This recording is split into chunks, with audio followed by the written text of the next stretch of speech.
ધનતેરસના દિવસે ધનની પૂજા કરી લીધી, કાળી ચૌદસના દિવસે જે બધું કરવાનું હતું સમસનમાં જઈને કરી લીધું, દિવાળીના દિવસે જોરદાર પડાકો ફોડી લીધો.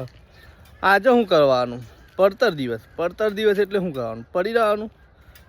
અમીર લોકો હોય કે જે લોકો ઇટ વોટ શું ગુડ ને ઈ વોટ શું ગુડ બોલતા હોય એ લોકો તો ફરવાય જતા રહે ગાડીઓ લઈને. આપણે ચો જવાનું? એક તો મસ્ત પિકઅપ પકડી હોય, એન્જોયમેન્ટ કરવાની, ધનતેરસની પૂજા કરી હોય, કાળી ચૌદસમાં વિધિઓ કરી હોય, અને પછી ફટાકડા ફોડ્યા હોય દિવાળીના, અને પછી એકદમથી પડતર દિવસ આવી જાય.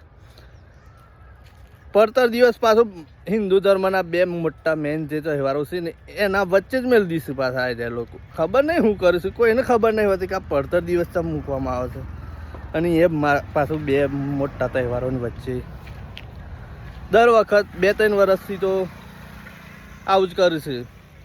મેન તહેવારોની વચ્ચે પડતર દિવસ મેળ દીશે, પછી એવું બોરિંગ થઈ જાય છે ને.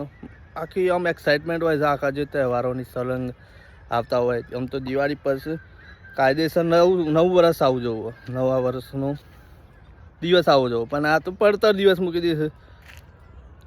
કરવું છે હું આ લોકોને કંઈ ખબર પડતી નહીં, કોઈ સમજાવતું એ નહીં કે આવું કારણ હોય છે કે આવું કારણ હોય છે. એ ભાઈ પડતર દિવસ હોય ને એ બીજા દાડા ગોઠવી દાવ આડા દિવસોમાં તહેવારોની વચ્ચે નહીં મેળવાનું.